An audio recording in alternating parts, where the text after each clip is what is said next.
কোমল পানীয় আমাদের অতি পরিচিত খাদ্য। বিশেষজ্ঞ চিকিৎসকগণ অবশ্য এটাকে খাদ্য বলতেই নারাজ। পানীয় হিসাবে এটি গ্রহণ করা হলেও এর না আছে পুষ্টিগুণ আর না আছে পানি শূন্যতা দূরীকরণের ক্ষমতা। উল্টো এর প্রতিটি চুমুকই ক্ষতিকর।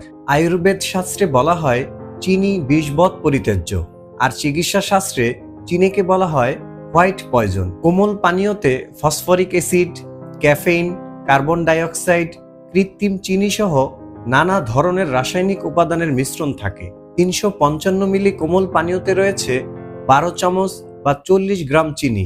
মাত্রাতিরিক্ত চিনি হার্টের রক্তনালীতে প্রবাহ সৃষ্টি করে, যা হার্ট অ্যাটাকের অন্যতম কারণ। কোমল পানীয়তে শিশুর দাঁত রাখলে তা 2-1 দিনে গলে যায়। বিশ্বের কোটি কোটি মানুষ কোমল পানীয় পান করে টাইপ 2 ডায়াবেটিসে আক্রান্ত হয়। এমনকি অতিরিক্ত কোমল পানীয় পানে শিশুদের কিডনি ক্ষতিগ্রস্ত হয়।